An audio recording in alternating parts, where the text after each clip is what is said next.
It's your home, it's your dream. Radon testing, keep it healthy and clean. Make it green, green, green. Making it green starts from the ground up, so make sure the air in your home is healthy for your family to breathe.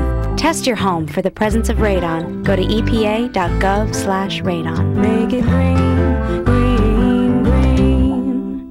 Creative Signs, we make large and small property and business signs, full-color, digitally printed banners, as well as vinyl lettered ones for celebrating special events. Yard signs for selling your home or making special announcements like your graduating senior. Turn your vehicle into a moving billboard with vehicle lettering or magnetics. Creative Signs, Monroe, 770-267-7368.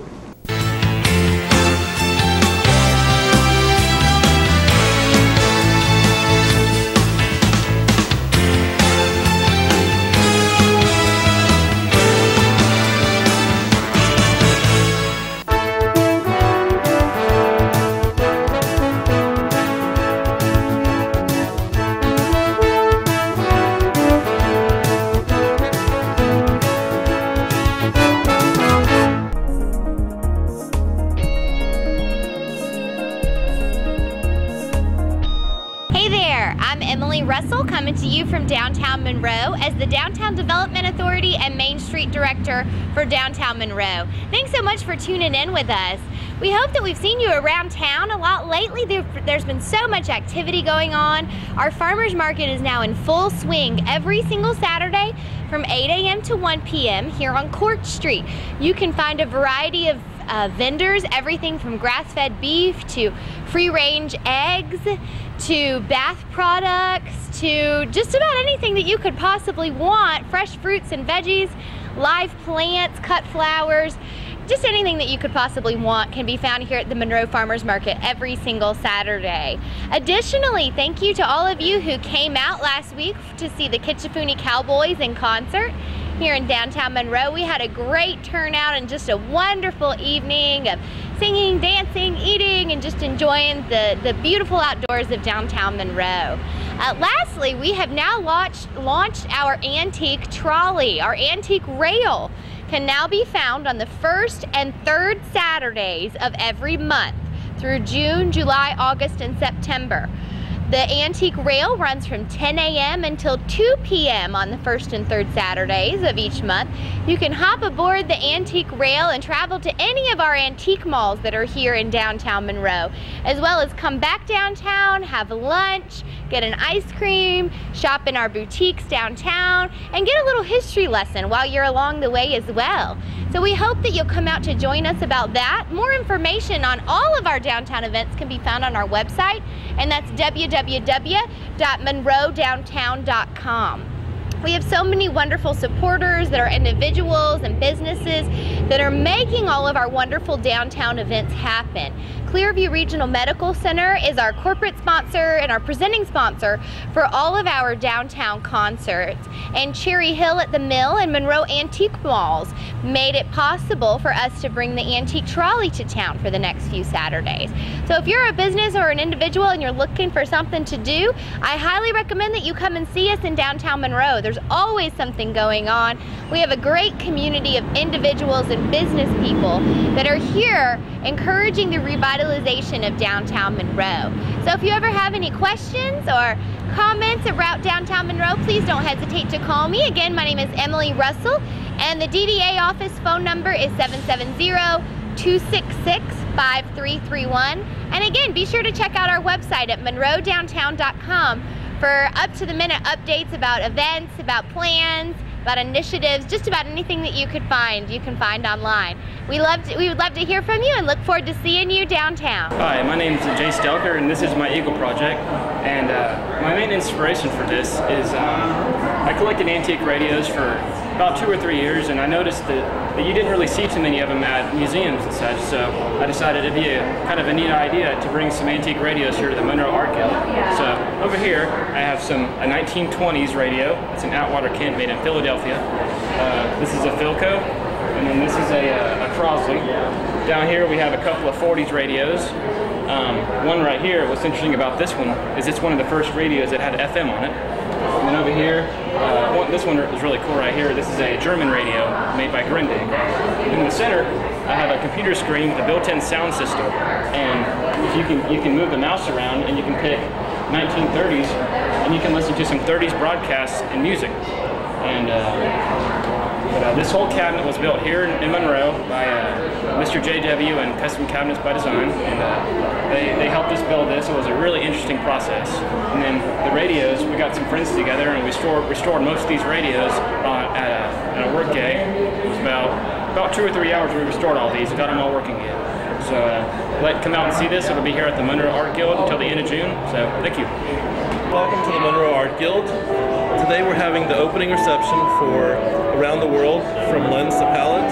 And with me I have the two artists behind the show, a mother and daughter duo, Sue Grilly and Melissa Van Orden. And they both will talk a little bit about the show, what you will see during the show, and then sort of the differences between the pieces and the inspiration behind them. Hi, I'm Sue Grilly. This project started about a year ago. My daughter travels around the world and shares her photographs with me, and I have taken those photographs and then transformed them into paintings, watercolor paintings, my interpretations, and how I see those photographs. And we've been doing this for the past year, and I think that's it. Yes, it's been quite an interesting experience because I live in Amsterdam and she lives here in the U.S., so it was very challenging to try to do this project and put it all together remotely over the telephone and Skype and email and spreadsheets, but it all came together very nicely, so we're very excited. Thrilled to be here today. And you can check out the show through the end of this month, through June 28th. And I don't know if y'all seen the email, but Social Circle Ace is opening up their archery shop next Friday. Anybody else in here an archery fan like I am? Go see those guys. Check them out. We appreciate everything they do. At this time, I'd like to introduce our sponsor for today, Mr. Brock Toole. He's the Transportation General Manager for Walmart Supply Chain. He is a busy guy, keeps a lot of trucks on the road. We thank you for y'all's involvement, Mr. Chamber. Good afternoon, everybody. Well, first of all, we appreciate the opportunity to sponsor the lunch. When they told me I had to come up here and talk for just a little bit and couldn't keep it too long, I said, I don't know if I'm going to be able to do that, so I had to condense our stuff down. But rather than go through a bunch of slides and go over what all we do at Walmart and throw out all these big numbers, we reduced it down to about 3 that we could go over for just a moment. Some of the things we do here locally at Walmart, we have about 850 what we call associates or employees at the warehouse. The majority of those are full-time associates. We have 13 that are part-time. We have 49 salaried members of management. We have 24 Walmart tractors here in Monroe, 27 drivers, 85 Swift, which is our dedicated fleet driver here that helps us in our grocery facilities, and 120 Swift drivers and 85 tractors. We have about 14 office associates who take care of nothing but transportation for Monroe, Georgia. And in Monroe, Georgia, just to give you a little bit about our service territory, we service Tennessee, Alabama, Georgia, and North Carolina. We have 157 stores and clubs that we service from this facility. With that being said, I think we did $1.8 billion in sales from the Monroe, Georgia grocery facility. We used about $1.7 million in fuel. We had 9.8 million cases of grocery freight that came out of the warehouse here, so about 980,000 cases a month. We shipped 40,316 loads from this facility. That's outbound. That's not counting what we actually had inbound coming in. So I'm actually very excited about some of the road changes and things that we're talking about here in Monroe. That's a huge deal for us. The value, a lot of times people, they see the trucks going by, your Walmart trucks, or maybe one of the Swift trucks, and everybody says, I wonder what's on there, and I wonder how much it's worth. The average load that comes out of the distribution center here in Monroe is about $42,000. Now we have some that come in that are $160,000. It may be a rib load, or maybe ribeyes, it may be ribs, you never know. Some are a whole lot more expensive than others. The total cost per load is about $492 when we break everything down. Yeah, I'm a little short, right? Sorry about that. Just to let y'all know too, we have 70 fleet offices throughout the country. We have 124 distribution centers. We don't have a fleet office at every distribution center, but we have about 8,500 Walmart company private fleet drivers. Probably we have about 6,500 and growing, almost 60 in the next few months, about 6,800 tractors that we actually have in the fleet. And as y'all can see on some of these slides, will be some of these numbers, but rather than just read them straight off the slide, I'll just tell y'all a little bit about it. You can see up here that up there you see reefer trailers. If there's any law enforcement out there, that is not what it sounds like.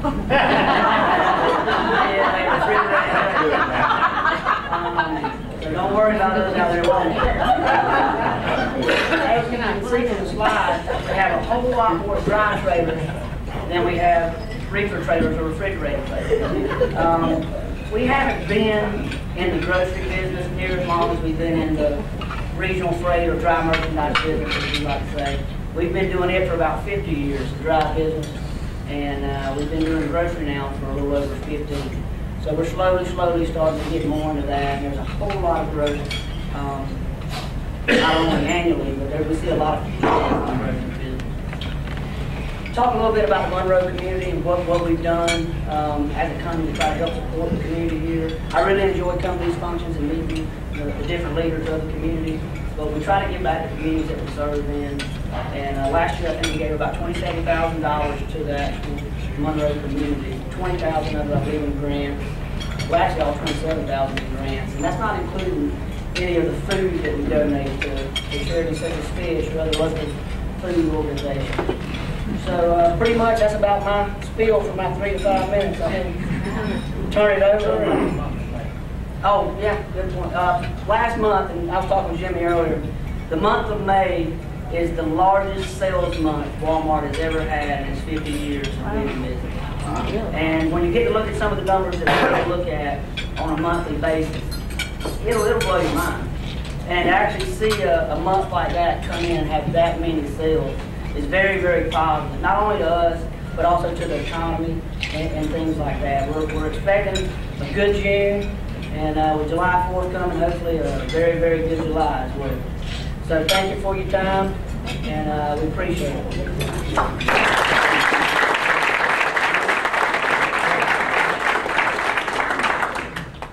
Brock may be the only one that had his best month in the month of May. We're all hanging in there. That's a good one. I will say, how many of you have been on a tour of the Walmart distribution facility? Hey, make sure you wear some clothes. Don't go out there in slacks and tour the ice cream room. I assure you, it's not what is it, 0 degrees or -0? Minus 10. They go from 70 degrees through all this respect. It's impressive what they do out there today. They've got a football field full of bananas in one room.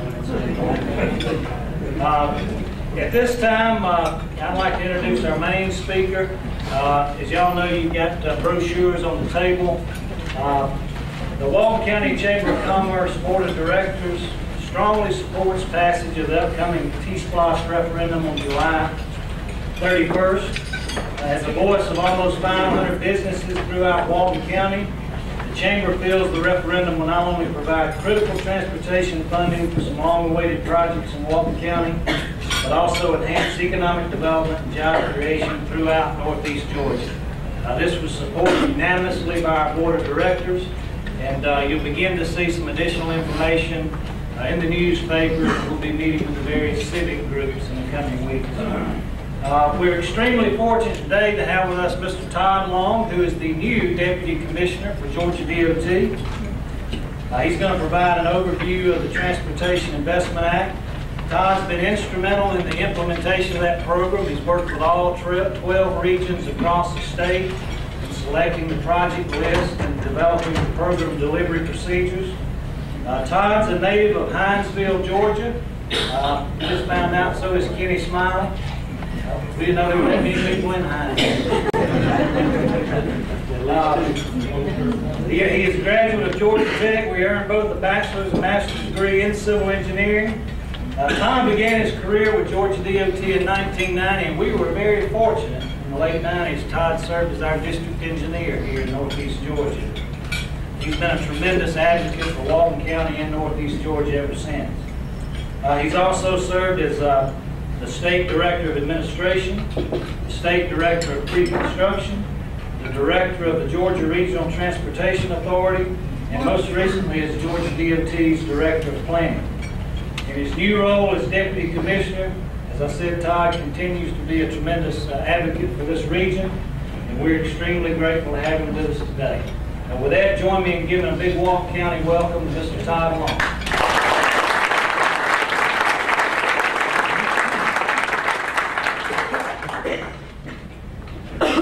Well, I've known Jimmy a long time, and I'm not sure I'm glad I didn't go with him to Walmart because he had no clothes on at Walmart. That would have been very awkward. I want to thank our friends at Walmart. They're one of the larger contributors to our cause. And I appreciate that. Not the T-Splosh, but the gas tax. So I want to begin my conversation today talking to you about why we're here today, even talking about a transportation sales tax. This is not a campaign speech. I'm not a chamber person. In fact, it's long for me to campaign on behalf of a sales tax. You won't hear me say vote yes or vote no, but I want to give you the facts of how we got to the point we are today. So you'll understand why elected leaders are giving you the right to vote on July 31st for an increase in the sales tax. All right, so y'all probably heard the story many moons ago about General Eisenhower trying to get across this country. He said it was terrible. It took him literally months to get a whole group of men in the Army across the country to San Francisco. It turns out he got so frustrated, he said, when I become president, I'm going to solve that problem. I'm going to create the Interstate Eisenhower Act and create more interstates around this country. And they did that, and they did that on the backs of a motor fuel gas tax, a federal gas tax, which Walmart pays every day they drive a truck. 1.7 million miles, or $1.7 million in gas purchases. That's just right here in Walton. All right, so he pays gas tax. You pay gas tax. You got here. I know you got here by car because there's no parking out front. And every time you pump up, you pay gas tax. The gas tax is probably one of the reasons that the United States of America is great. One of the reasons. Because if you want to go somewhere, today you can leave this meeting at 1 o'clock and you can drive to Missouri. You can drive to Iowa. Uninhibited for the most part, wouldn't you say? We've got a pretty good network of roads and bridges around this country. The problem is we made a lot of investment in the 50s and 60s with our great interstate system, but what have we done lately? We've not kept up with that investment level. Other countries they watched America, and they said, we're going to do what America did back in the 50s, 60s, and 70s. We're going to build an interstate system. That's why all the supplies and materials are going to China. They're catching up and passing us because they're investing a gigantic percentage of their GDP on transportation. America's not. We're resting on our laurels. What has happened is we kept raising the gas tax from the initial increase back in 56. We raised it in 72, and then we raised it again in the early 90s. The federal gas tax has not been raised since the early 90s. When it did get raised, everybody was like, wow, this is exciting. Well, guess what? Cost of materials go up, needs go up, America grew, more people moved here, but yet we still have the same federal gas tax. We also have a state gas tax. The state gas tax is a motor fuel tax that has two components. One component hasn't been raised since the early 70s. That's the excise tax. The sales tax portion was implemented back probably almost 30 years ago. It hasn't been really touched. It is linked with the price of gas, so it does go up a little bit, which is thank goodness. But our state gas tax currently right now, going to transportation, is about 16.6 cents a gallon. So 16.6. Our federal gas tax is 18.4. Now if you buy diesel like Brooke over here, you pay more. But gasoline is about 35 cents per gallon when you add those two together. That sounds like a lot. Well, the price of gas, you're talking about 10% of the overall price. Well, Georgia has, because of that gas tax and federal and state, we have a budget of about $2 billion. Sounds like a lot. But once you start realizing how much projects cost, how much it costs to keep roads up, how much it costs to rehab interstate sections, how much it costs to pay debt service. We pay over $500 million in federal and state debt service every year, right off the top. So what we spend on construction typically is only about $700 million a year. You split that among the 13 congressional districts around the state. We have a law in Georgia that says you spend it equally among the 13 districts. You guys are, I think, currently in congressional district 7, but you're going to change to 10 come January 1st. But think about that. You split $700 million 13, 15 ways. It's not a whole lot of money, especially when one particular project may be widening 138 south here. Probably easily, if you widen all the way to Conyers, with existing 4-lane in Conyers, probably would run you well over $100 million just for one project. So you can see we're at a point where we need to make more investment than we make. Every study ever done by Georgia DOT, every study done by Federal Highway Administration in Washington, they all say the same thing. If you invest in infrastructure, good things happen. And notice I said infrastructure. I didn't say transportation. It could be water and sewer. You guys made investments, the county did, to get Walmart to come to Walton County. I remember when it happened. You made commitments to get other companies to come. Caterpillar, big announcement, just down the road from here, right? Some of those people will be living right here in Walton County, but Athens, Oconee County is making a big investment along with the state of Georgia to get Caterpillar to come here because jobs and economic prosperity typically follow making investments. So the investment we have now with the state gas tax is there, and some people may say, we'll raise the gas tax. Real simple solution, right? You probably heard that before. Well, raising the gas tax is a little bit problematic. Let me tell you why. The gas tax is based on two different variables. Right? One is the number of gallons you buy, or the usage, right, which is based on the miles you drive. All right? So these guys drive a lot of miles. I drive, it seems like a lot of miles. But in general, America, let's not talk about Georgia specific. In America, the trend is that we're driving less and less. We're living, working, and playing in the same communities. Most of the growth that we have across the country is actually occurring in more urban settings. You guys live in a kind of a suburban, rural area, but you'll probably know that most of the growth in counties like Walton is typically on the urban side of it. You go out to Elbert County, they're not growing. They'll tell you that in a heartbeat. Hart County, the rural parts of Georgia, southwest Georgia, aren't growing. And that's true all over America. So what happens is when people live in more urban areas, they actually drive less miles. Some people say it's counterintuitive, but we tell people to ride transit, to carpool, right? Don't drive as much. Well, they're doing it. People are listening. The economy has something to do with that. So the vehicle miles traveled in this country, which typically inched up year by year by year, has gone flat on us. And we think it's going to remain relatively flat. Maybe some modest growth as population grows, but generally speaking, we're not driving as much. That's variable number one. All right, variable number two is the efficiency of the car you drive, or the vehicle you drive. I don't have to tell you very much. You know, you watch TV every night. You're sitting there watching American Idol. Every car commercial that comes on talks about what? Efficiency of the fleet, correct? No matter if it's a Cadillac or Toyota, they're talking about we've got more efficiency in our vehicle than the next guy.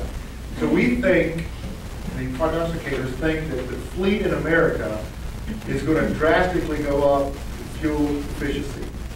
All right, right now, if you add all the cars and trucks together, not semis, but cars and trucks, it's about 20 miles per gallon. If the average fuel efficiency goes from 20 miles a gallon to 30 miles a gallon, and the miles you drive stay the same, you got immediately a 50% reduction in revenue. Now think about that math for a second. So the model of gas tax, while it's served our country well, is not going to work in the future. So Congress is trying to figure out what to do. Our General Assembly 4 years ago, started down this path, trying to figure out what to do. And they debated raising the gas tax. Well, you can raise the gas tax by a lot. And then 10 years from now, that whole gain you made goes away because of inflation and because of efficiency of the fleet. My personal example, I drove a Chevy Silverado pickup truck for years, 16 miles a gallon. I get 24 miles per gallon on my Toyota now.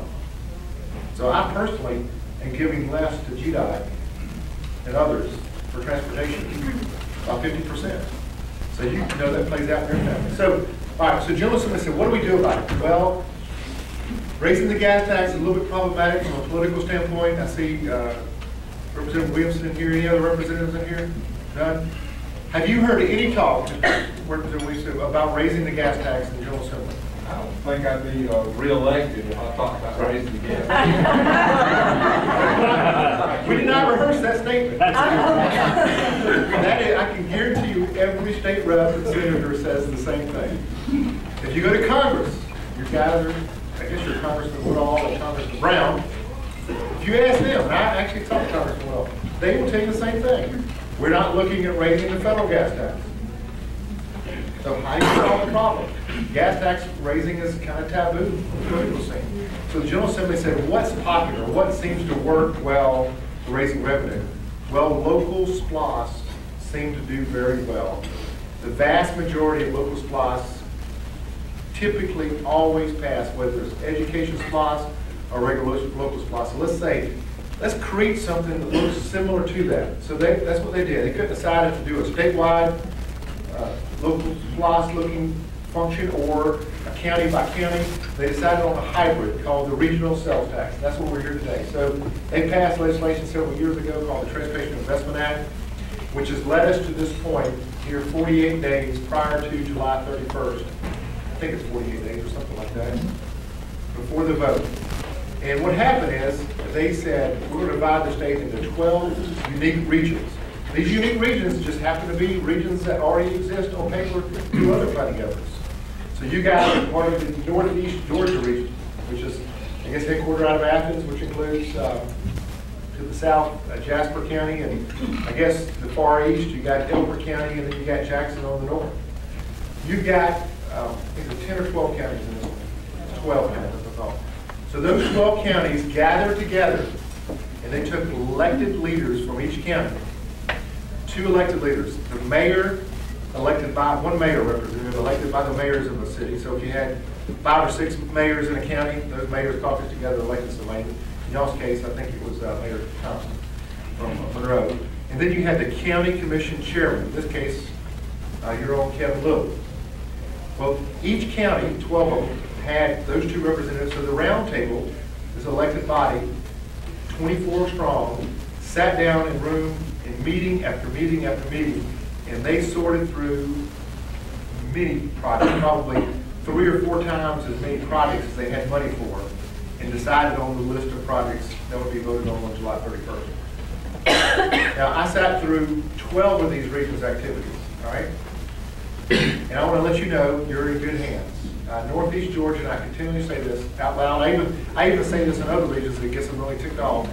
Nobody did it better than Northeast Georgia. And I'm not just saying that. Kevin knows that's the truth. The synergy, the working together was better in Northeast Georgia than anywhere. They came up with a list. I think it's very, very sellable to the public, but at the same time, it's very strategic. In other words, the projects are of significance. So you got 6 or 7 projects right here in Walton County. I can get the total number. And you've got a little fancy dancy brochure that you guys put together here. I thought this was very nice. So whoever put this together, was that you, Jimmy? Terry. This is impressive, but you can quickly see the projects on the list.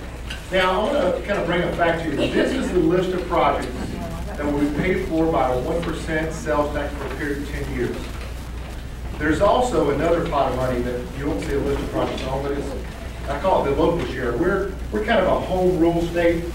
When I say home rule, I mean local decisions, local zoning, always goes back to local elected leaders. That's how Georgia politics likes it. So when you send your General Assembly member up to Atlanta, they start talking about zoning, they usually get run out of office. You guys like to do stuff on level. So they have I call it a home rule portion of the bill. 25% of the proceeds go directly back to the cities and counties for transportation needs they have. 75% of the money goes to the project list that you have on this flyer. So when Kevin and the rest of the bunch were deciding on projects, they really were only meddling in 75% of the money. So in Walton County's case, you guys get, I think, roughly $2.4 million a year that will be coming directly back to the Walton County and the cities of Walton for transportation purposes. These may be resurfacing roads, replacing culverts, fixing sidewalks, you name it. Any number of items that the county desires to do. I think your list of major regional projects they came up with are significant as well. I came over here today, came from Atlanta, and I came 20 and then came up 138. The maximum speed I reached was 45 miles an hour. And that's very frustrating. And I'm part to blame for that. Because I served as a district engineer and traffic engineer. We were having a lot of accidents out on 138 through the years, and we striped along those passing lanes out. Made them center turn lanes, making a much safer situation. I want to assure you, much safer situation. We were having a terrible fatality rate on that corridor from rear-end accidents. People in the passing lane stopping to turn left and getting rear-ended. Usually those result in serious injury or death. So those passing lanes get striped out, safer for the traveling public, but it causes driver frustration and going so slow. For some reason, people want to drive 40 miles an hour on that corridor. One person. One person.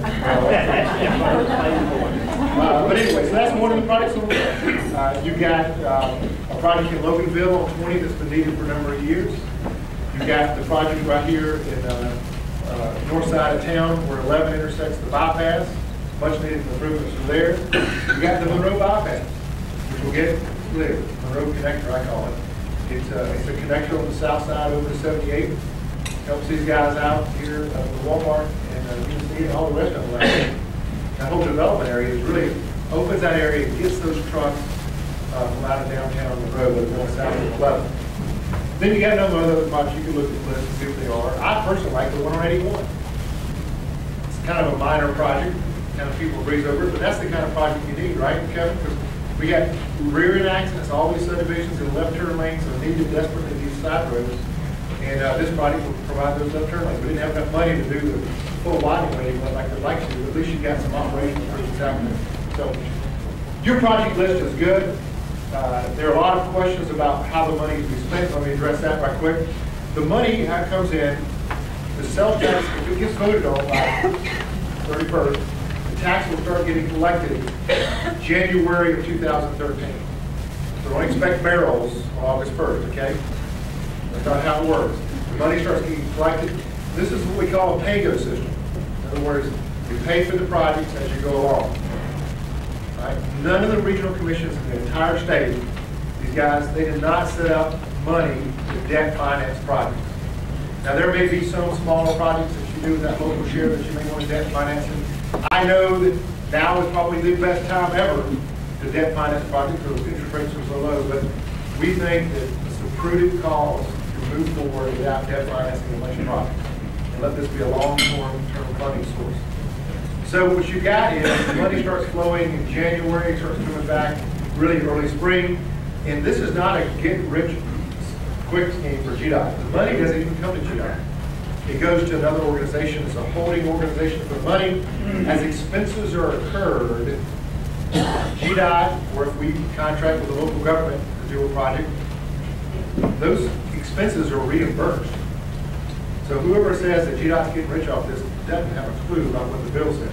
In fact, we're going to have to come up with a lot of cash to front end for 2 or 3 months of cash flow as this process goes forward. We're on the hook to do this. We're prepared. We are going to hire program managers all around the state to deliver this program. We've been talking to other states all across this country on how to do that. And got some real good advice on how we should structure the contracts. We will deliver these projects in a timely fashion. Now, the projects have to be on budget, because there's not a provision in the law that allows you to just overrun all the projects, because there's not more money. The roundtable, these elected leaders, set the revenue projections at a certain dollar amount. And when you reach that dollar amount, collections stop. So if your economy is going gangbusters in Northeast Georgia, if you reach the revenue projection at year 8, the tax stops at year 8. If it's going slowly, and year 10 comes, and you haven't reached your projections, the tax still ends at 10 years, no matter what. So it ends at 10 or less. So anybody who tells you there's going to be a tax in the forever land that's never going to end, they're wrong. You can re-up a tax, but it takes an act of the General Assembly. You need the right to do that. It takes the roundtable forming back together, come up with a list of projects, and ultimately it takes a vote by the general public to move forward on another 10 years. So there are a lot of gates involved in this tax. And you honestly need to, as it moves along, watch this carefully. If you think it deserves 10 more years, if you have more projects that are needed, great. If not, you end it. All right? That's as simple as that.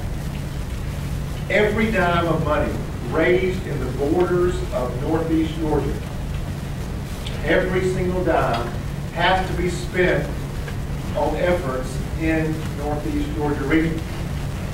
So we can't take this money, if you have overage or whatever, we can't take it and spend it in Atlanta. Same holds true in Atlanta. Atlanta, you can't take money from Atlanta and spend it in Northeast Georgia. That's why this is almost like these are mini states set up. The vote on July 31st is unique. It is not based on county by county. You're not going to say, all right, did Walton County pass it? Did Coney County pass it? It's going to be the region as a whole. If you draw a border around your region, which is 12 counties, then it's all the voters that reside in that boundary. Right, so it don't really matter how Walton votes. It matters overall in the region. If you have 50% plus one vote, then the sales tax is implemented for a period of 10 years. If you don't have 50% plus one, then you got to go back to the drawing board. And the drawing board looks like this. It says the General Assembly has to give you the right to reconvene again and go through this whole process again. And no earlier than 2 years from now, you put it on the ballot. The way that the bill is written down, it's really going to be more like 3 or 4 years before you put it back on the ballot. So, the time is at hand to decide what you're going to do. I'm not here to tell you vote yes or no, but I'm telling you, economic development, prosperity, every study we've ever had says good things happen to those who invest. Whether you invest in this, whether somebody comes back and raises the gas tax, which I doubt is going to happen, whether Congress sends money down from heaven. So there is a plan B though. All right? Let me tell you what plan B is. A lot of folks in their speeches, they always say there's no plan B. That's not true. There's a plan B. Let me tell you what's happening right now in Congress. The bulk of our money for road construction, new construction, is federal aid money. And because the federal gas tax has not brought enough revenue over the years, the last 2 years, they have supplemented the revenue from the gas tax with general fund money. Of course, you know anything about Congress, general fund money is basically monopoly money, right? It doesn't really exist. So they pour general fund money into what's called a highway trust fund. So Georgia, as well as every other state in this country, are really operating at an artificial level above where we should. Historically, Georgia's been a donor state, meaning we typically give more to Congress than they give back to us. Right now, everybody's getting back more than they put in because they've supplemented with the general fund. The Congress we have today, the conservative Congress, has said no more. So they're going to cut out that general fund supplement. And we're going to live within our means, is what they say. So if you live within your means, for us, it means probably about a 20 to 25% cut of where we are today. So what is Plan B? Plan B is the current course we're on today minus potentially 25%. So it's just not a very pretty picture. So I just want to lay that out to you and give you the opportunity to know at least the facts. And I'm more than willing to answer questions however you want to ask them here at the end, but I want to thank each of you for the opportunity. Kevin Little, I can't tell you how well the county and the city have worked together on this, making it happen. He's not alone. Your friends to the east, Oconee County, they've done great. Jackson County to the north. And this whole region has shown a lot of leadership. It's not like that in other regions, though. There's a lot of kind of fragmented support. There's a lot of basically anti-everything in a lot of other counties. These counties, northeast Georgia, are kind of banded together. And I take the leadership of Kevin and the social and regional commission staff to a great job. So with that, I'll shut up and say thank you for allowing me to come today.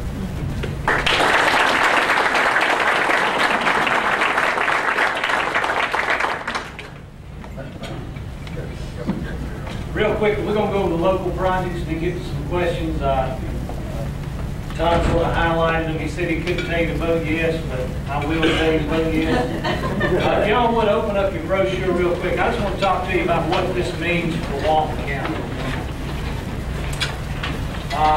If you think back over the last decade, other than maintenance, there have been 2 Georgia DOT federal aid projects completed in Walton County, only 2. One was the first leg of the Social Circle bypass. The other was replacement of State Route 81 bridge over the Alcova River. That's it. Each of these projects you see here are in the program. They're on the list, but they're 10 to 20 years down the road. You know, under this formula, we'll be able to, under this program, we'll be able to advance these critical projects. Tom mentioned Highway 138 widening. Mayor Lee, that's needed, correct? Monroe bypass, that's been on Monroe's wish list for, I know, over 10 years, and they've been working hard, and it's changed, and it's morphed into something that can now be a reality with this program.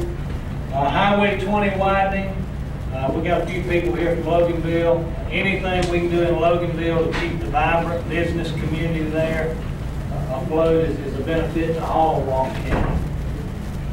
The Highway 81 corridor, and 2, that is one of my favorite projects. You know, Highway 81 is one of the busiest corridors in Walton County, a lot of residential neighborhoods off 81. And this project would take the 10 major intersections from county line to county line and improve them. Starting at 138 and 81, right in downtown Walnut Grove, a dedicated left turn signal on Highway 81. Guthrie Cemetery Road, the entrance to Walnut Grove High School, Youth Monroe Center Hill Church Road intersection, 78 and 81. There's probably not a better one in the county that needs some attention. You know, moving on up, we've got Ozor Church Road. I can't tell you how many accidents and fatalities I've seen there in my lifetime. Bullock Bridge, Double Springs, Bowl Springs, every major intersection on 81 will be improved, either with additional lanes, turn lanes, and even signals in some cases. West Spring Street, Highway 138, right in the middle of Liberty First Bank, Chick-fil-A, Walmart, McDonald's. How many times on Friday afternoon have you got off 78, get on 138, and sit there for about an hour? It's frustrating, isn't it? There isn't anywhere to turn on. This project would add 2 through lanes onto 138, so you double the traffic flow through that intersection. On West Spring, it would add 2 left turn lanes. So we'll double the capacity on that movement as well. We think that'll greatly enhance the capacity of that intersection. And also Highway 78, State Route 11, that's an old interchange. I mentioned it here before. If you get off there to get on 11, you know, us locals have a sort of a method. If you turn in right, you stay to the right. If you turn in left, you stay to the left. But there's always some guy from out of town that don't know the routine. And then if you're making a left, it's like playing a real life game of progress. Get out on the highway left. So, this will improve that intersection. Also, you know, we've sort of got Mayfield Drive, which has always been real close and created some issues on that turning movement. And that'll also play a critical role in the Monroe bypass, or the 1183 connector. And then last but not least, the 25% money that we get to keep locally in Walton County. Georgia DOT isn't going to tell you how to spend it. It'll be prorated between the county and the cities. It has to be spent on transportation projects. But I know Mayor Lee, Doug White, Jimmy Richardson here. I know each of the cities can critically use that funding to deal with, there are even more important little intersection projects and improvements to be done in each of the cities and the county that will benefit from here. Each of these projects under the current scenario, we're looking at 10 to 20 years to ever see any of those happen, to even start. This is an opportunity for us to push these critical projects up and get them built in the next 10 years, improve our chances of recruiting industries and enhance economic development and job creation in Walton County. That's why the Chamber and our member businesses support it. We appreciate your support on the 31st. And with that, if you have any questions for Todd, we'll open up the floor. Jamie, before we do that, I want to show you just how good we did come out. You said Northeast region did extremely well. Look at that sheet of paper, and at the bottom, you'll see over 10 years, we're going to get $156 million. That's $15.6 million.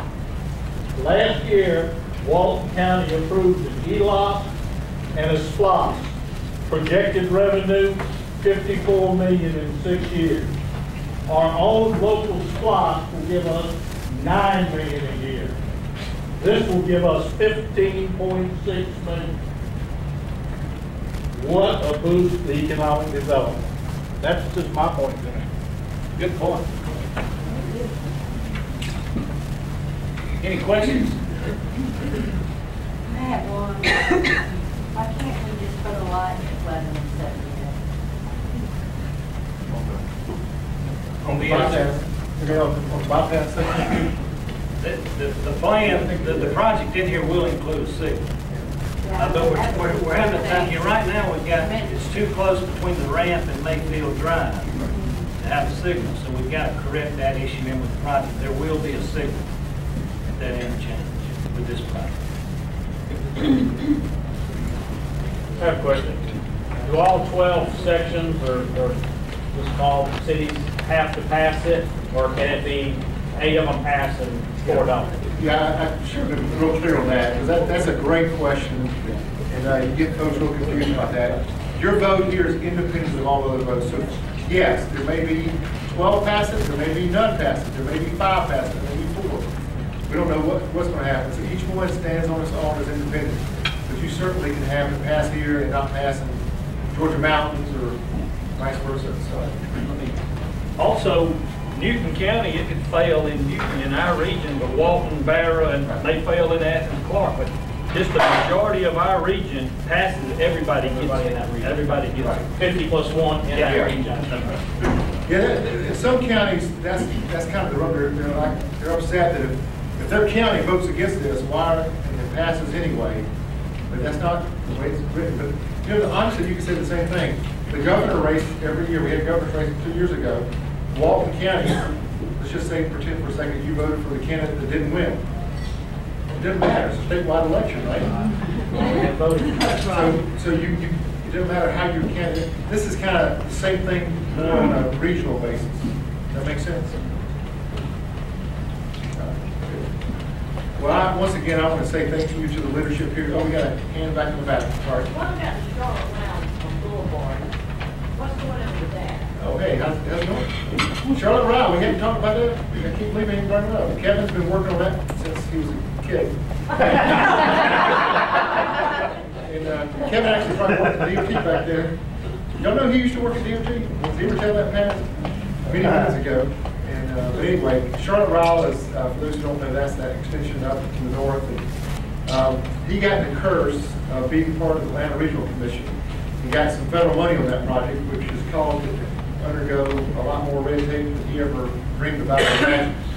So on behalf of the department and others, it's frustrating that we hadn't get that project built. But my understanding, it is coming soon. It's August. So, I'm here to say it's going to be in August. How about that? It's got nothing to do with me, though. Good question. All right. Well, thank you very much.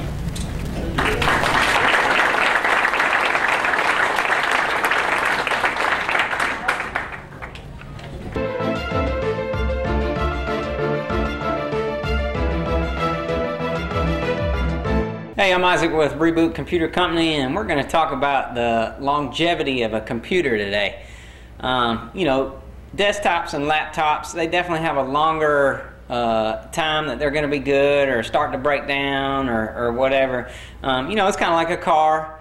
You know, you can go out and buy a Ford truck and it might last you longer than a Chevrolet truck. I don't know. But anyway, let's see. With laptops, you know, they're designed to last about 3 years. You know, they're so compact inside there that they have so much heat going on that the parts in there will start to break down sooner. Especially if you're not cleaning out the little fan in there every now and then, you know, taking a little spray can and spraying it in the vent, you know, that'll definitely help it last a little longer. And some laptops are definitely designed to last longer, like your IBM laptops will, you know, I've heard of them lasting 10, 15 years. You know, we think that those are probably about the top of the line laptop as an IBM, you know, ThinkPad. Anyway, so, and then your desktops are really designed to last about 5 years, not a whole lot longer. But, you know, if you do a little regular maintenance, again, you know, just kind of blowing out the fans and making sure they're not in real hot areas, you know, stuff like that, then they'll definitely last a little longer. You know, one thing too about getting your laptop repaired or your desktop repaired, you know, we probably don't recommend spending more than, you know, 150, 200 bucks on a repair anytime you're doing a computer. You know, you can really take that money and go get you a new one. It's probably going to be a little cheaper. It's just not smart, you know, to do more than that. You're just going to waste your money. Anyway, and the other thing too I did want to talk about is longevity on printers. Again, printers are designed to last about 5 years, and really and truly any electronic that you have is designed to last about 5 years. If it's made in China or Taiwan or wherever it is over there, they're just like that. Anyway, so on your printers too, you know, we don't recommend getting any repairs on printers. It's just cheaper to go out and buy a new printer. You know, you can get printers at Walmart these days, I guess, for, you know, 35, 40 bucks and up. So it's definitely cheaper to just go get a new one. Anyway, that's it for the Reboot Tech Tip. Again, I'm Isaac Rhodes with Reboot Computer Company. Hi, I'm Walton County Sheriff Joe Chapman. I wanted to take a moment to notify you of Walton County's Most Wanted. If you know where any of these individuals are, or if you come in contact with any of them, please notify the Walton County Sheriff's Office or call 911. Thank you for helping make our community a safer place.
Thanks for tuning in today. We're going to show you some of the dogs and cats that are available for adoption here at Walton County Animal Control.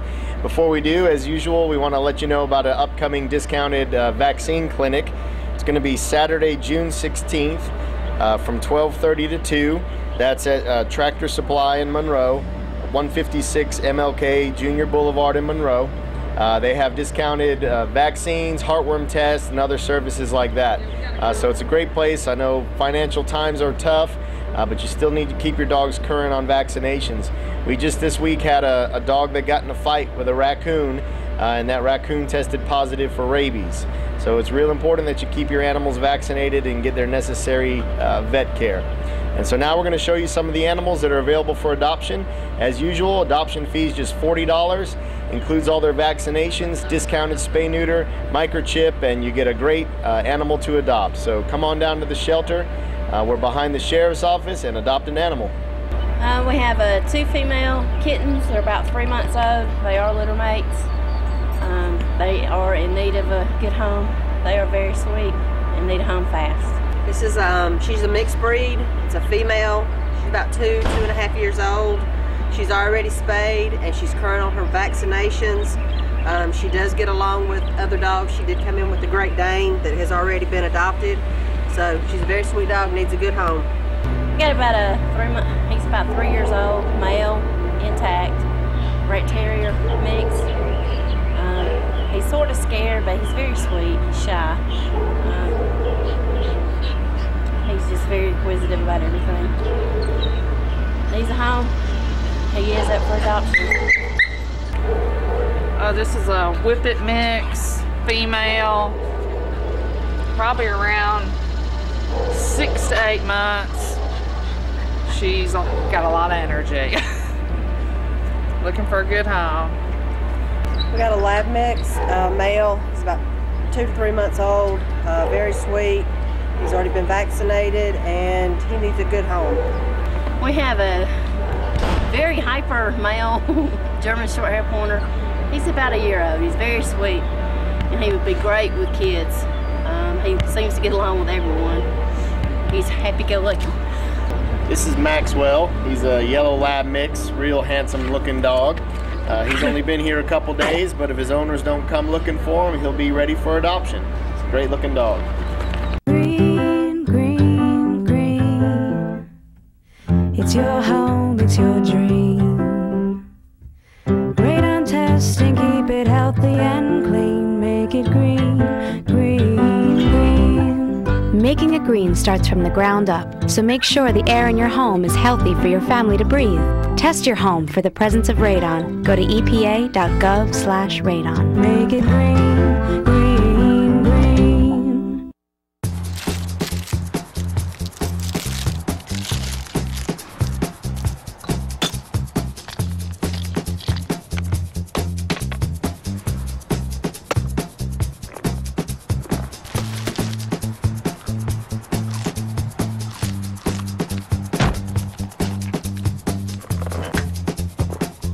What we do to the planet, we do to ourselves.